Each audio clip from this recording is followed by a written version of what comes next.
iman ka Allah, ngajaga iman, ngajauhan permaksiatan, ngajauhan perkefuran. Allah janji la fatahna alaihim barakatim minas samai wal ard. Niscaya kaula nu agung bakal ngalimpah ruahkeun ka nagara tersebut teh kabarokahan ti langit jeung ti bumi. Konsepna dua, hiji amanu, dua wattaqau, bakal limpah ruah. Subur mahmurullah jinawi. Lamun urang nyaritakeun barokah wasul barokah teh hatina asal kabarokahan teh subutul khair al ilahi fi tetep da kahadean kabagusan bangsa pangeran dina naon bae nu aya di muka bumi ieu. Ketika urang ningali langit pinuh barokah lantaran langit kahujanan cai-caina anu ngajadikeun kana tatanian jeung jajadian. Lamun urang nyaritakeun kabarokahan bumi bin nabati jararadi, boro-boro nu dipelak nu teu dipelak ke jararadi barokah ngaranna. Lamun urang hayang kos kitu konsepna dua, hiji amanu, dua wattaqau. Allah janji la fatahna alaihim barakatim minas sama wallah. Tuturkeun ayat Quran ieu mah lain pidauh bupati mah. Lain pidauh gubernur, lain DPR, MPR jeung presiden.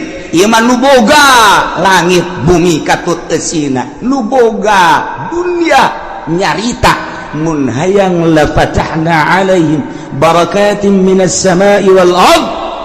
Dua, amanu wat taqau, iman takwa.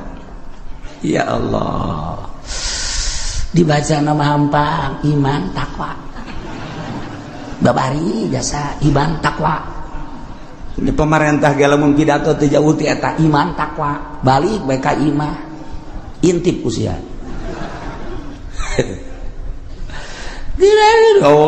Amanu wattaqau. Ya Allah ya Rabb.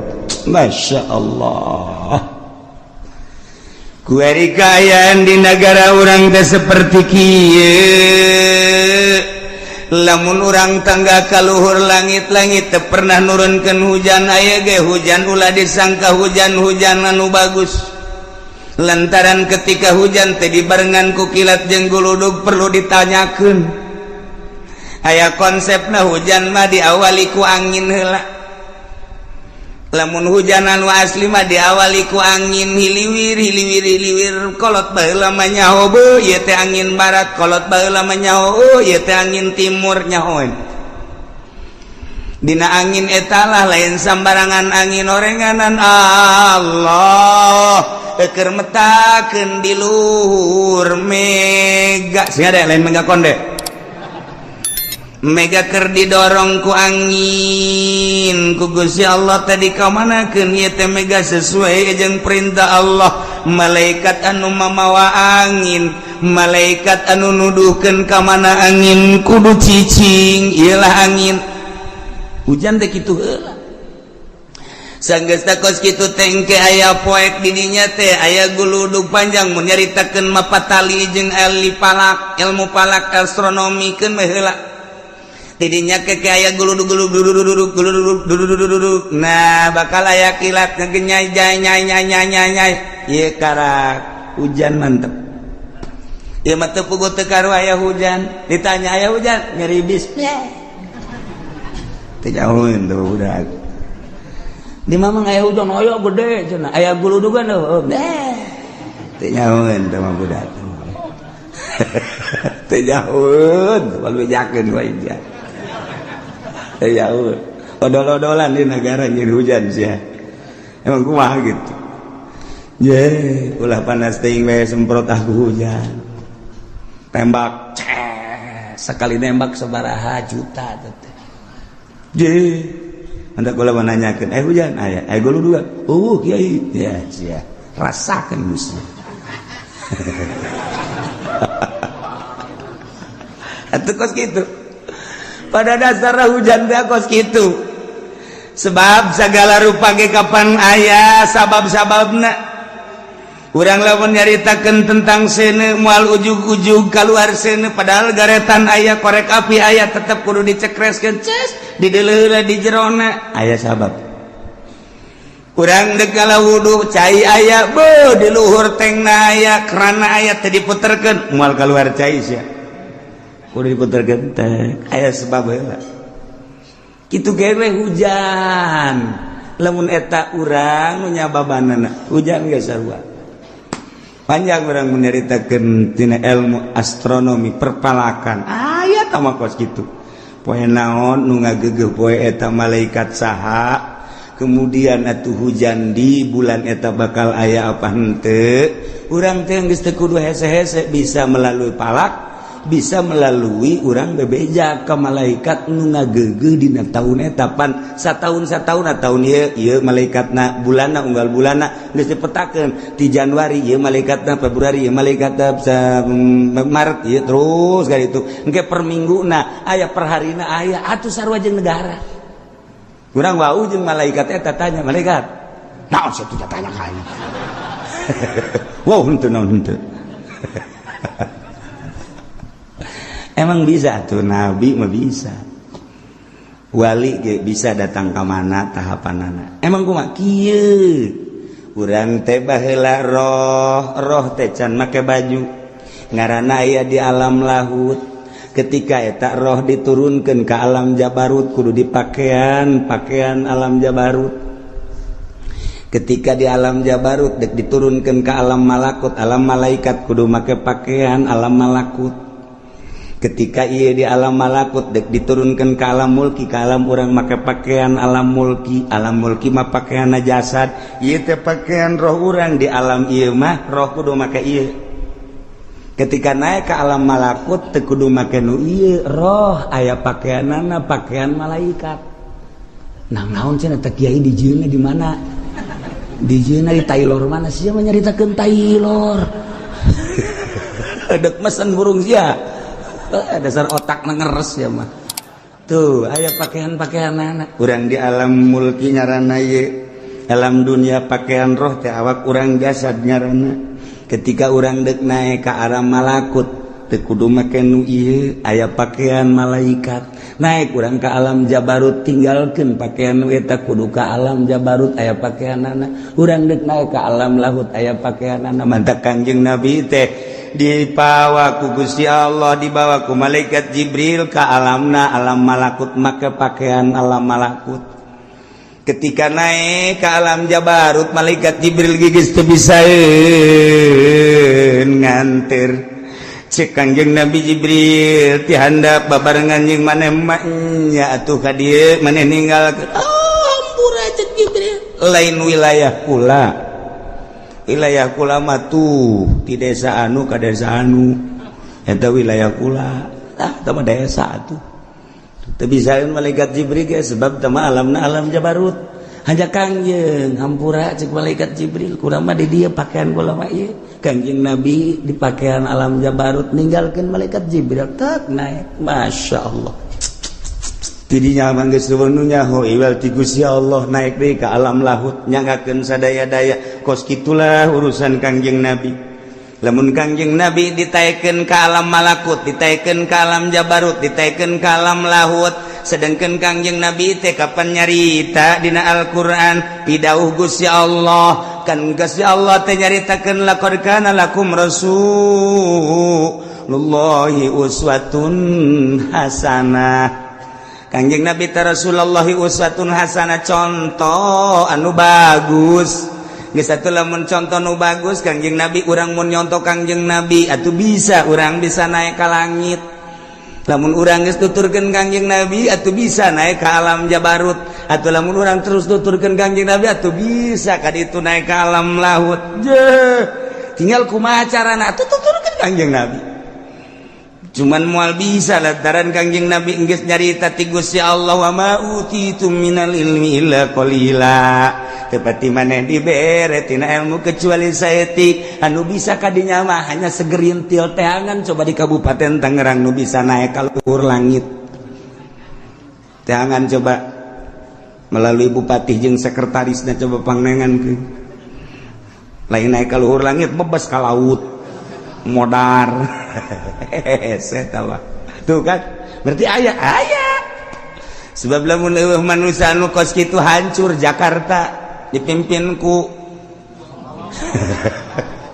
hancur Indonesia untung aya kene jelema nu kos karar itu nah ieu mah keur carita jelema lamun geus datang ka alam malakut berarti manehanana teh geus teu ngabutuhkeun ieu naik ka alam malakut babarengan jeung malaikat bisa negor ka malaikat ieu rek nyarita gede eta maksudna oh ono opo malaikat mau beureun di mah nya ono apa sih nakon-nakon begini malaikat ini kira-kira bulan ini hujan apa enggak cak malaikatnya naon urusanan atuh sia hujan jeung teu urusan pangeran teh menek nanya bae tapi mah rahasianya ulah dibejakeun ka jelema moal awas ieu mah kan urusan di alam malakut lamun sia turun ke alam jabarut ke alam mulki nya alam nasut ngaranna urang teh ulah beja moal atuh geus dibere nya ku malaikat tek aya manusia anu dibere kos kitu sebab nyanana geus bisa ninggalkeun ieu oh jadi berarti awak urang ulah dahar ulah nginum paeh sia nu mantak ayalah paranti ngabersihan ruhani supaya ruhani teh bisa hihiberan sakumaha Kangjeng Nabi belah dieuna Sayyidina Umar belah dieuna Sayyidina Abu Bakar belah dieuna Tuan Abdul Qadir Jailani belah dieuna Syekh Nawawi Tanara belah dieuna Syekh Asnawi Caringin belah dieuna Syekh Daud belah dieuna tah nu kurang dizarahan di kitu Ki Mansur nu kurang dijarahan di unggal para wali eta teh nu rohna geus bisa ninggalkeun ieu nyana make pakaian alam malakut aya tuh leuweuh wae tuh ese negara acak-acaka ya Allah ya Rabbi masyaallah karim lamun urang di zahir ku ari teh budak mah make pakaian SD handapna beureum luhurna putih merah putih budak teh kuari di SMP pakaian SMP kuari manehanana neuk digawe di desa make pakaian desa kuari neuk digawe di kecamatan make pakaian zonan garang PNS kuari digawe di kabupaten make pakaian PNS geus lain deui kuari bupati ge pakaian lain deui gubernur lain deui presiden lain deui aya pakaian-pakaianana di alam eta ge sarua masyaallah karim. Nah ieu maka jeung tambah keur carita urusan ilmu kawalian nu mantak urang kudu ngabersihan ruhani urang belah dieuna maka karak ngabersihan hate doang ulah ujub ulah takabur ulah ria ulah sumah ulah hubud dunya ubah hubul jahubur riasa piceunan nu kos kararitu ya Allah ya Rabbi miceunan eta ge seseleh bicanan eta teh seseleh lain nalagan nu mantak dibagilah di awak kurang teh sababaraha lelembutan lalipatul qalbi latifatur ruh latifatus sir latifatul qafi latifatul apa latifatun nafas latifatul qalb hiji-hijina latifah anu kudu dibersihan kudu didatangkeun nu mantak ngaranna teh aya takholi jeung tahali takholi piceunan nu garoreng engke tahali asupkeun ka awak urang terapkeun anu bararagusna lamun urang geus bisa takholi nu garorengna dipiceunan ku urang secara total tahali nu bagusna ku urang dia terapkeun di awak urang bakal tajalli ya Allah ngomong mangeunah kapanggih bae jeung bupati dibere duit dilegleg iya hese dua deket takwari manaon sababna begitu jelema jadi muih hajut teu bisa khusus salatna jelema begitu asup ka partai teu bisa khusus salatna kurang mangayakinkeun moal bisa khusus wani disumpah sombong cenah kuci aing waktu sombong-sombong mah aing mah waktu sombong-sombong mah kadeuleuan nu husu mah lain kitu tarangna kunaon barang jadi pemerintah acak-acakan ieu naon kitu ngaranna ibadahna bisa ngajahokeun naon tah teu beres kolbuna pagaweanana henteu takholi nya teu miceunan panyakit henteu tahali ngadatangkeun akhlak-akhlak anu bagus sifat-sifat anu bagus kanyaoan kadaharanana kapan ti pemerintah mah pajak ai pajak mah kapan haram secara mutlak geus lamun kiai menta ka pamarentah haju dileg-leg ku kiai teu celi anjing lamun bisa husu celi naon anjing celi naon ge anjing lain celi sia atuh celi aing mah hiji-hijina dua menyeuneu kitu teu celi anjing bae mal bisa hus ekstrim ilmu toriko mah kabeh ge ekstrim walain teh ekstrim sadunya kabeh ilmu toriko mah ekstrim bae ajo kiaina diekstrimkeun kitu marah atuh geus eueuh marahnya nama daek tuturkeun teh daek geus cak aing haram ih cenah kos kitu mah moal maju teman nagara ih kos kitu haram pajukeun ku sia rodaan ku sia nagara dorong aing mah lain dicaritakeun maju dek nyaritakeun bersih roh sia dek nyaritakeun kamajuan mah tah apruk-aprukan ngaranna aing ge ngarti bons ya caritakeun kebersihan tuh ketika orang dibere ku pamarentah cokot dapil bala bagikeun ke batur ulah didahar je sok urang dahar ye cenah kiai emang nu kitu teu meunang henteu carita meunang teu meunang sia mah hayang meureun nya kalian sia ku aing ieu mah keur carita deui kebersihan lamun urang salaman dibere bagikeun ulah kaduhung mah kaduhung amat gede tuh malusu tuh bahasa Surabaya mending leg-leg pijat geus teh aing tanya kitu kene duit-duit anu urang rada mangmang ulah dahareun gitu kene mulai urang salat ka Allah rada ngeunaheun Allah nikmat tuh terus bagi dipikiran bagi jiwet kuari nyaetikeun geus bisa kos kitu nyaetikeun saeutik urang masuk nyaetikeun teh di hareupeun jelema lamun dareupeun tamu ngecemi ya sadaharna tilu ieu na ge tilu set teu kadeuleula saeutik mah cak tabu teh hebat amat mah kiai geus zuhud jasa hebat kana dunia geus tamu balik bae dahar deui cak pabajikan lah kaji kok dahar deui tadi aing baturan tamu abeh ku pajar tamu pajar tasawuf saeutik jadi loba kuari dong tuh kuari mah boho itu biasa tah eta kan blon eta kiai geus apa adanya bae gembul biasa malah urang teu gembul ge di hareupeun jelema mah gembul bae terus batur can nambahnya nambah dulu orang kebiasaan kos kitu bae udah dia mau nyaritakeun ngabersihan kolbu lain bantrak-bantrakeun hese tapi kudu emang kumaha gitu hayang nyahol lazatna ibadah khususna salat atuh kudu kos kitu kajen kumaha ge puasa bae tapi bukana teu beres moal aya lazat urang puasa bulanan tahunan tapi duit pamarentah dileg-leg bae duit ti dia dileg-leg bae teuk datang ka khusu bae lain cak kula cak Imam Ghazali kula mah nyambung lidah doang cek Syekh Athaillah nu boga hikam kula mah nyambung doang cek Imam Kusyairi nu boga Kusyairiyah kula mah nyambung doang sakadar nyampaikeun doang nang macaan ai kiai nang geus ulah nanyakeun aing sia sia mah sia bae aing mah aing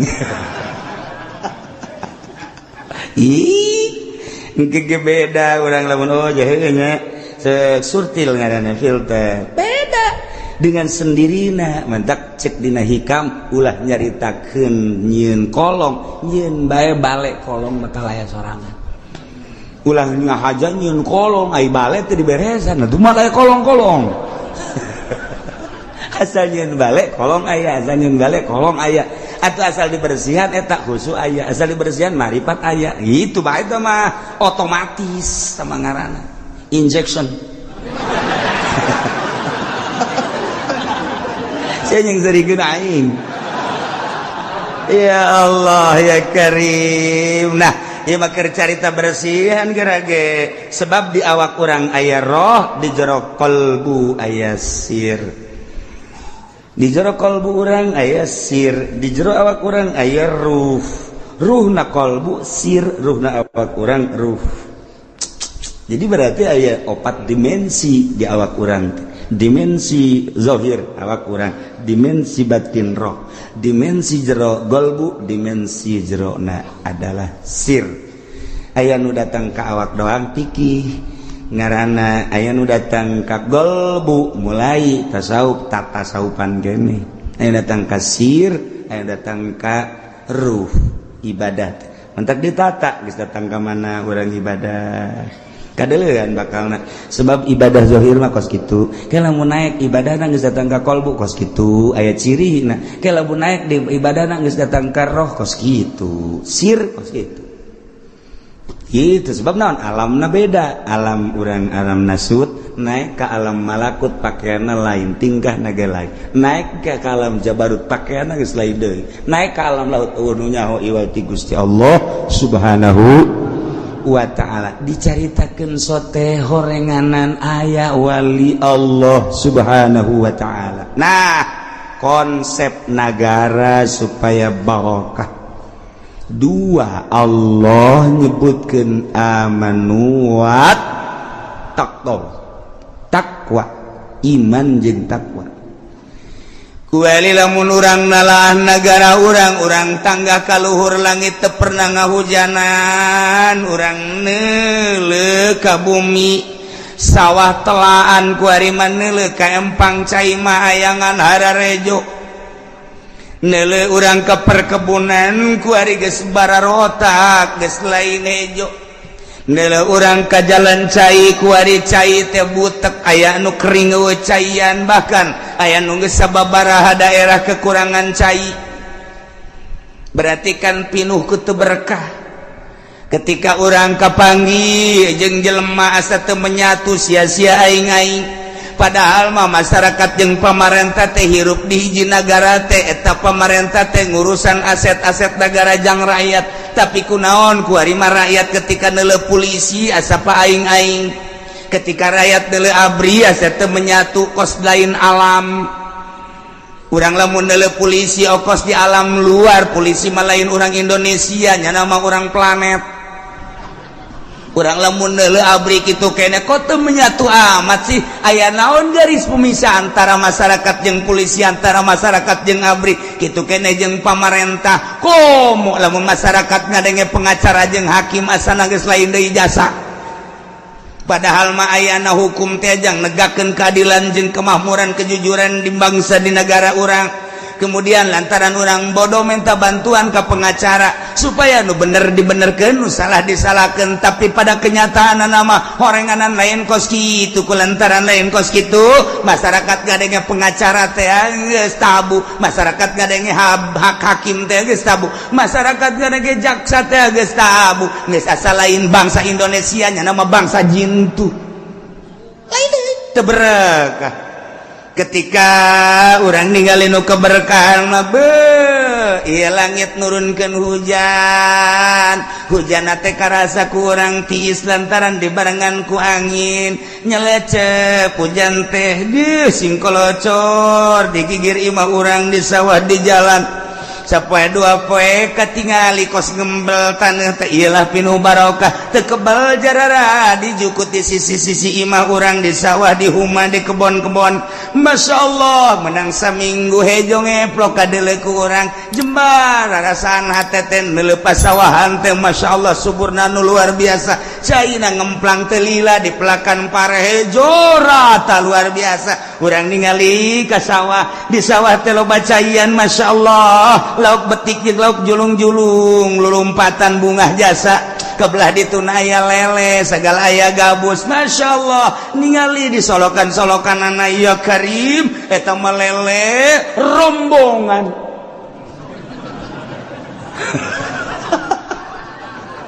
Bika-bitaeun budak agon tidinya rencana budak di sawah itu teh jalauk betik jeung betok sakitu lobana, kabeneran sawah teh belah ditu na mah teu dipelakan lantaran jero yu urang tahu. Coba bebejakan nu boga sawahna mang ja ieu mah teu kapelakan kukula dek ditaunya henteu nanaon atuh ke bagi dua jeung mamang. Masalah geus lang ditahu. Ya Allah keplok masya Allah eta lauk datang nati mana arah raya nu betik nu betok julung-julung balik ka subur ngaranna nu barokah.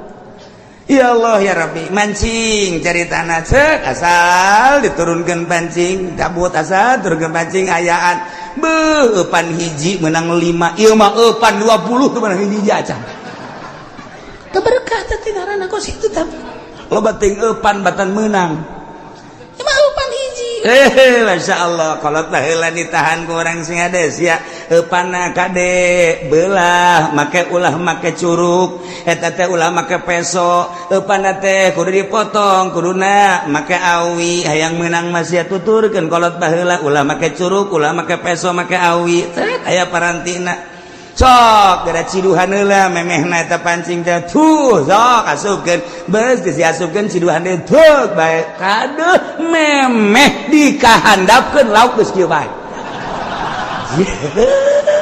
berkah teh ngaranna ieu mah mancing sakadaek-daek diasupkeun pancing kieu ti isuk datang ka asar teu meunang hiji-hiji acan pas det balik menang alhamdulillah lele hiji bunga ngolosot deui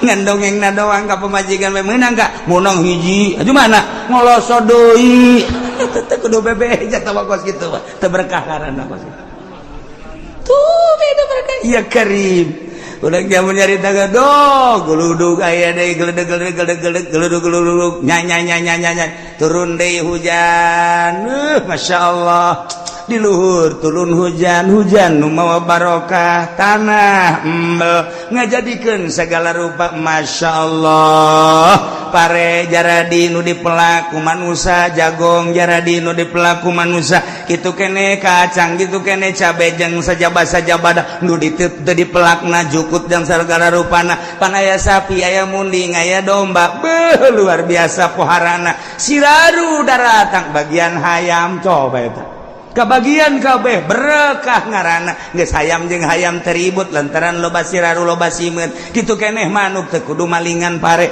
lantaran simut ngararapung manuk cukup ngadaharan simut doang ge simut boga dahareun loba ambalaya hayam kitu keneh geus puguh munding sapi jeung ka kebon munding wah lain lalagaan eta bajukut geus teu kadahar ku hewan-hewan pare ge kitu keneh jagong cabe berkah ngaranna gitulah keberkahan ayang berkah kos gitu konsepna naon kiai ulah nuturkeun pamarentah konsepna nuturkeun Al-Qur'anul Karim mana ieu walau anna ahlal qura amanu wattaqau lafatahna 'alaihim barakatim minas samai wal ardh kararitun teh si manusia nyaho teh si nyaho kitu teh lolobana kumaha walakin kadzabur rusul fa aqadnahum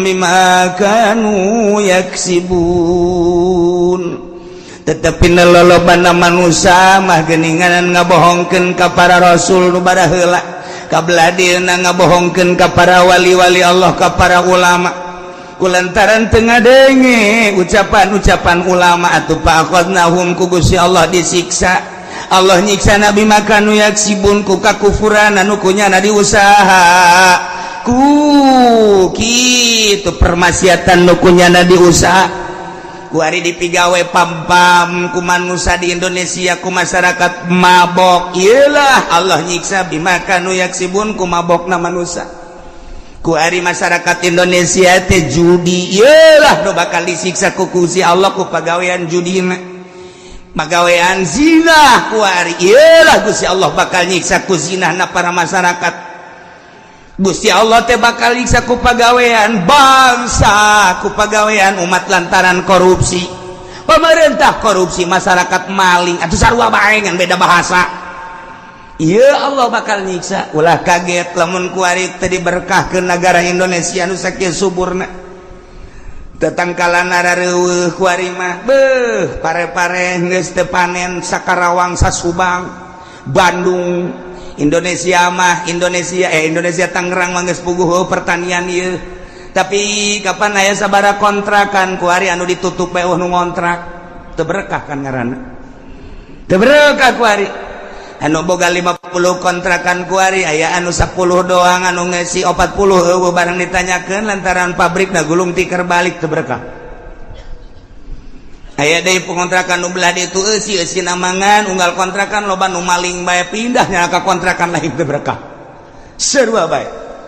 Ieu berkah ya bakuari. Ya Allah ya Rabbi. Nah, urang lamun neuleuh di Indonesia lamun urang ningali ka India kamari kapanasan 4.000 nu para raeh sabada kapanasan kuari dihujanan ku Gusti Allah geus 2.500 nu paeh. Mejeunana. Pakistan kamari 2.500 keur panas paeh kuari dihujanan ku Gusti Allah 1.000 nu paeh. Hitung Gusti teu kudu make kalkulator 1.000. Kashmir deui geus aya hampir 1.000 nu paeh. Dah para raeh. Padahal malamun ku urang dihitung eta teh derajat kakarake 49 derajat can 50. Saudi Arabia mah geus mencapai 50 tapi henteu naon-naon siksa mah geus kitu. Kaya naon eta di India? Nu nyaho. Iwal ti jelema nu nyaho. Aduh, eses yang masih ngomong. Aya seorang dai waliullah dakwah di India, kemudian pada bulan Rajab kemari jelema tersebut diculik dibawa ke Amerika dibunuh hiji waliullah. Nomor kedua ya jelema dakwah di India sarua bae istimewa dakwahna eta teh kira-kira umur 45 tahun jelema loba jasa nu arasub isap culik deui ku Amerika dibunuh deui. Di Pakistan hiji golotama. Kemudian nyada dakwah lain lalagaan hebat na eta jelema dakwah teu perlu ku gua dicaritakeun ngaranna. Kemudian tangkap di Pakistan dibunuh kene di Pakistan. Terakhir di Kashmir eta ge sarua bae dibunuh kula geus boga piling ngan aidek ngomong besi nyanyahoanan sakula di bulan Ramadan asana India disiksa kajen ku kumaha sebab nu dua eta wali Allah nu di Pakistan wali Allah asana kajen ku kumaha kena siksa ngan teu ngomong we kula. Masya Allah terjadilah sabaraha ribu datang ka kuari panas paeh loba cai paeh kana bae ulah saudara. Ieu dicaritakeun sote lainna naon sing hade atuh di negara urang ulah terjadi seperti kitu yuk urang tingkatkeun sifat kebangsaan urang sifat kitu kepatriotan urang keagamaan urang ngahiji sakumaha baheula ulah aya gap ulah aya jurang pemisah antara urang jeung pemerintah antara urang sesama urang. Ieu mah urang salap itu modern ku aya beda nu modern ka salap sinis bae. Orang salap atau pernah sinis kan nyana eta menyaritakeun tentang kebobrokan modern atuh lain sinis ngaranna ngajelaskeun. Nya teu pernah sinis tapi kunaon nyana embung kapanggih ieu nu bakal jadi siksa. Kitu kene jeung pamarentah jalain keheul nu jadi pamarentah ge kadang dulur urang kadang tetangga urang kadang kawau urang ketika dicaritakeun kabobrokanana pajar aya ge lain karena sehat sing hade sia ulah kitu atuh. Ieu negara urang ieu teh lain nu maneh ulah mentang-mentang kerja di pemerintah bupati gubernur presiden asa nu aing nu urang kabehan. Wajar lamun urang negor kade ulah sok kamalinaan teuing. Da leluhur urang inget leluhur urang baheula. Ieu teh hasil merdeka teh nang kolot urang baheula. Nah, nyatukeun ku urang ieu akibat daripada pasalia Muhammadiyah ka dieu leumpangna, NU ka dieu leumpangna, Golkar ka ditu leumpangna, P3 ka dieu leumpangna, PKP ka dieu. Kapan cenah jang bangsa kok beda-beda sih? Nah ieu lah nu kudu ku urang diperhatikeun diamati supaya urang ngahiji aya butuh mah partai pek bae ketika teu butuh teh kudu dikumahakeun deui. Nah lamun urang amanu wattaqau Allah janji la fatahna alaihim barakatim minas sama. Duh lamun geus dibere barokah kan ngeunaheun urang hujan turun ngeunaheun tanah jadi tatanen gitu kene hasil tanina kemudian kurang didahar ngeunah di daharna jadi cai mani disalurkeun ka pamajikan urang cara nyalurkeunana make aturan Islam maca doa heula urang Allahumma jannibis syaiton wa jannibnas syaitana ma razaqtana Bantu nyahuan mah pemajikan nanya, mah ngadoa heula emang nanaonan sih, sia mah kumaha sih? Engkos duduk ngariung bae jagana. Enggak tahu ka pemajikan aku kudu ngaji. Mah teu ngaji pacar ngariung urang. Sudah kan salurkeun ka pemajikan urang set. Ketika urang deuk kaluar cai mani aya babacaanana di jero hate bae lantaran ayat supaya naon anakna supaya nyaho kana agama. Ya Allah aya aturan-aturanana. Engke disalurkeun aya lah terkandung di jero beuteung ibu kaluar masyaallah gunting pi tak gunting rambut. Gunting rambut di marhabaan deut ka belah dieuna aya HP malaikeun. Gunana tak lantaran tadina dibacaan di doa. Ayat TV bungen cenah mah ngan heureuh doang paling ya.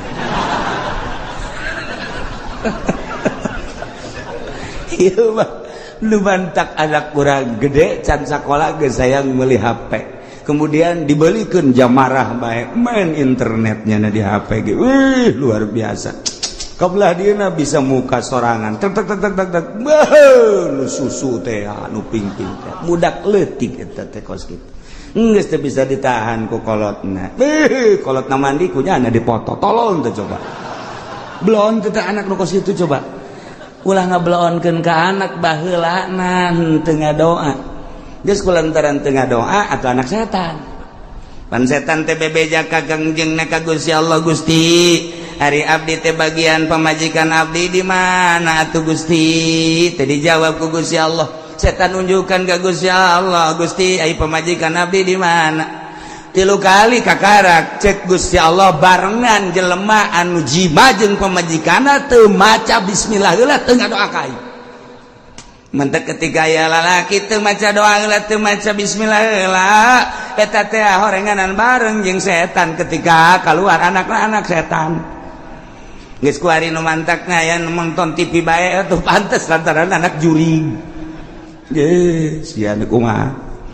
Lah cenah kiai ulah kaget jakulana ge juri ki ai kitu onam. Komplotan juri kabeh burung. Laila konsepna walau anna ahlal qura amanu wattaqau dibulak-balik supaya urang teh ieu bisa ningkatkeun iman urang bisa ningkatkeun takwa urang ka Gusti Allah. Kabeh ku Gusti Allah diturunan janji Allah la fatahna alaihim barakatim minas samai wal ardh. Geus teu kudu istisqa. Asal amanu wattaqau Allah pasti nurunkeun la fatahna alaihim. Isin wari istisqa orang ngajak saha? Ndek ngajak saha istisqa? Ndek ngajak saha? Pad istisqa wa instruksi ti pemerintah. Bupati ngainstruksikeun ka masyarakatna melalui camat. Camat lantaran manehna mah sahibul wilayah nitah ka kiai. Geus lamun kiai dititah ku camat, wajib nurutna. Camat ditoel instruksikeun atuh ku ari titah parwasa dek istisqa geus kitu heula. Ulah main jeger-jeger bae. Puasa heula 3 poe geus beres puasa kakarak surtil ku kiaina ieu ulah ilu berangkat ku ari ka lapangan kiaina nu geus ikhlas buka izin ka Allah embe munding sapi bawa ka lapangan hayam bebek bawa ka ditu nini jeung aki-aki jeung orok bawa keuna ngajengek-jengek ditu di lapangan. Pengke kapanasan ta panas karak salat istisqa sholli salatal istisqa Allahu akbar urang salat istisqa kebo eta kan ngomong panas Zia teh teu ngarti sih jeung we kumaha meureun sapi ditanya ku sapi nu seueur Mohon panas bebek panas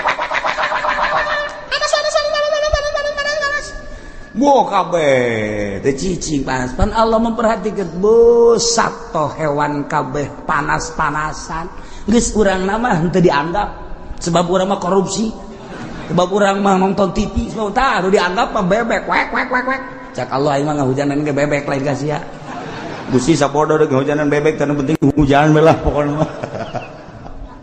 Isi nu rek bari deuk Sisko berapa embung. Sahabaturna Sisko. Sahabaturna jatuh meminta ka Allah supaya hujan kudu nu beres atuh Kangjeng Nabi mah keur maca khutbah. Alhamdulillah. Shalatu wassalamu ala Rasulillah. Aya sahabat, Tuhan, ulah khutbah bae kunaon? Panas kami minta hujan. Langsung ngadoa Kangjeng Nabi, hari tak keneh hujan. Kangjeng Nabi tak oh bunga luar biasa datang kan bisa balik. Di masjid hujan pun gebrek bae. Kangjeng Nabi mah di masjid ibu Kangjeng Nabi balik. Bari Kangjeng Nabi tuh bisa hujan. Tuh bisa keraat ke hujan di keraat balik nyana ka ieu saminggu hujan bae. Saminggu turun hujan. Wow, datang ka aya imah-imah nu ka bawah. Imam-imam panggung-panggung maka bawa segala pagar-pagar ke bawahnya anak Jumat deui jeung Kangjeng Nabi. Begitu Kangjeng Nabi baca khutbah ngacung deui. Naon deui sia cek Kangjeng Nabi. Kamari ngomong ulah kieu atuh hujan ge Gusti. Kunaon emang atuh ambalah aya cak jalan teu kada jalan fajir. Kangjeng Nabi langsung ngadoa deui ret hujan turun tuh model kos kitu Kangjeng Nabi. Masya Allah. Nah iya wani urang ge lamun nuturkeun jelema nu ikhlas mah aya nuturkeun nu teu ikhlas. Aya teh ge nutas non ngaranna istisqa di nelayan. Di hareupeun nelayan. Di haharuan ku kiai. Sama istisqa sih di nelayan. Itu ibadah ieu mah urang mah pokona mah di mana tadi mana? Belum teh coba ngajawab. Kalau dimaksud nah yang hujan itu urusan hujan urang pangeran urang mah penting mah istisqa baik itu ngajaran. Pan teu datang ka maksud teh mah datang ge kan ibadah doang istisqa dilaksanakeun tahajud henteu. Intip urang barang penting hees bae cak sia ibadah bego.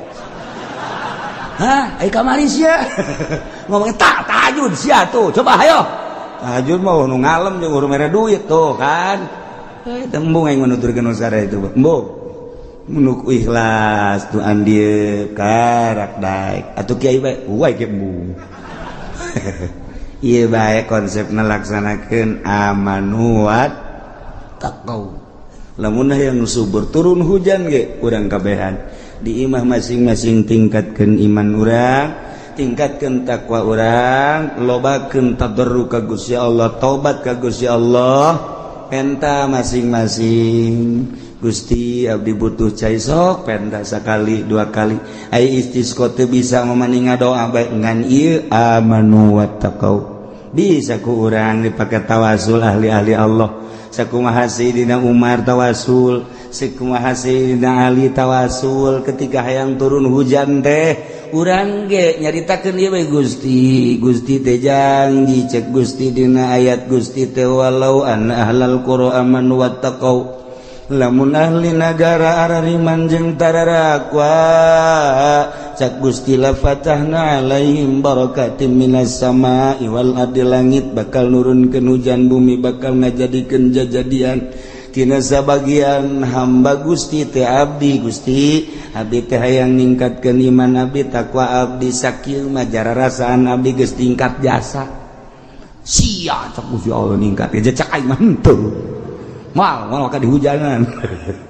Engke urang makin hari terus engke ge aya ti Gusti Allah. Masyaallah mentak ai kudu nama amanu wattaqau pimimpin nagarana kudu ngainstruksikeun ka masyarakatna kudu ningkatkeun keimanan jeung takwa ka Gusti lantaran beusi disiksa ku Gusti Allah. Engke lamun arariman jeung tararakwa makan ku Gusti Allah teh dibere kabarokahan langit turunkeun hujan anu pinuh bakal nyuburkeun bumi bakal ngajadikeun jajadian pinuh kasuburan tetapi naorenganan walakin kadzabu fa akhadnahum bima kanu yaksibun lolobana ngabohongkeun ka para rasul para nabi ngabohongkeun ku ari ngapa ka para wali ka para ulama atuh Allah bakal nyiksa ku pagawean-pagawean nu nang tangan ka Gusti Allah naudzubillah min zalik yuk masing-masing di imah masing-masing geus ulah waka ngajakan batur sorangan beh heula jadidu imanakum bila ilaha illallah lobakeun maca la ilaha illallah lobakeun maca sholawat ka Kangjeng Nabi kabla dieuna terus tingkatkeun katakwaan urang ka Gusti Allah mata urang takwakeun ka Gusti Allah ulah didelekeun kana paharaman-paharaman ceuli kitu keneh irung sungut kitu kene tujukeun ka Gusti Allah kadanan para wali magis ninggalkeun alam ieu naik ka alam malakut pakaianna geus pake pakaian malakut mentak lamun malaikat meneuleuh karoh neuleuh karoh roh nu aya di kuburan malaikat atuh urang lamun geus aya di alam eta bakal neuleuh karoh sakumaha nuku kula sering dicaritakeun Mama Sobari Cilimus keur mingguan pan kieu tangga kalu innalillahi wa inna ilaihi kaget pan jamaah naon mama roh Mama Ilyas Banjar naik ka langit pupus eta bisa kadeuleuh hujan bisa kadeuleuh haji pendigi kabarieun kuntilanak meureun sabangsa manan kitu ge nya. Teh tak bisa deuleuh roh lain sabaragan. Berarti kan hamba Allah aya nu bisa. Contoh Mama Sobari. Mama Sobari teh murid Mama Khalil Bangkalan. Ai Mama Khalil Bangkalan murid Syekh Nawawi Tanara. Ai Mutanam Syekh Nawawi Tanara murid Ki Hamid Khatib Asambasi. Ai Makka Hamid Khatib Asambasi murid Syekh Samsudin. Ai Syekh Samsudin terus kata Tuan Abdul Qadir. Jeh nu mantak bararsi batur mah tuh bisa kadeuleuh geus ieu mah keur carita mun geus aya di alam malakut ninggalkeun alam ieu bakal kapanggih urang jeung roh bisa ngobrol urang mun zarah ngobrol Assalamualaikum woi apa kabar baik-baik saja cenah teh oh iya bagaimana di sana itu bagaimana keadaannya wah gersang sekarang iya ngobrol orang dirinya emang ngobrol lah gitu tuh lain kayak siapa datang ke kuburan gitu hayang pajar hebat takol habak itu kudu ngomong kos gitu di roh mah roh jeung roh ngaranna gitu lain mah kayak iya ngobrolna urang ngadan urang ngadinya tek we oh geus bae urang mah cicing troh ngobrol tek besi aya di kuburan nu ngahaneng eta okos naon eta geus ulah dibejakeun lah pokona mah eta jara keur ngobrol tah engke ge haju aya engke ge sejarah aya saya tadi ngahaneng kana beuh masyaallah kunaon aing kapanggih jeung uyut lain jeung malaikat lain yang jeung uyut cak kana teh terus mah dasar dukun beureunan nyaho aing dukun nyaho lain cak kana teh pokona uyut bae aya kapanggih jeung uyut urang tah jeung malaikat mah kos kitu tek-tek bae kalem geus buat kudu bebeja teu meunang bebeja itu teh masing-masing rahasia pribadi doh kos kitulah lain make ieu lamun make ieu mah ngaranna alam nu ieu alam itu mah alam malakut teu kudu sebab urang kaambe ku malaikat seungit urang maca sholawat kaambe urang maca Quran kaambe ku malaikat urang mah kadenge ku ceuli ieu ku malaikat mah di luhur langit kadenge urang zikir tengah peuting malaikat nongton di luhur langit urang tahajud tengah peuting malaikat nongton nyahoeun malaikat moal kaliru komo Gusti Allah masyaallah nu mentak disebutlah ku malaikat ketika aya jelema hudang peuting zikir tahajud azim indal malaikat di alam malakut pada bebeja euy si anu deuleu ge kepeuting deuleu ditonton ku mana ijah malaikat kabeh di alam malakut teh ngahebat-hebat ngaagung-agung teu kudu ku urang dinaon kitu ngaran diberitakeun di media teu kudu waduh di orbit teu kudu cak malaikat coba tatanggana deuleu coba tatanggana di nonton TV cak kana waduh keur nonton bola malaikat yang ngobrol pan kiai sih nonton bolanya malaikat mah ngobrol malaikat tama kiaina sih kiai kos kitu tamanya urang turunan galedeg yuk his malaikat perintah ti Gusti Allah ieu keur carita jauh kitu jangan teh sebenarnya mah Ya Allah famil ahlul qura wallahu a'lam.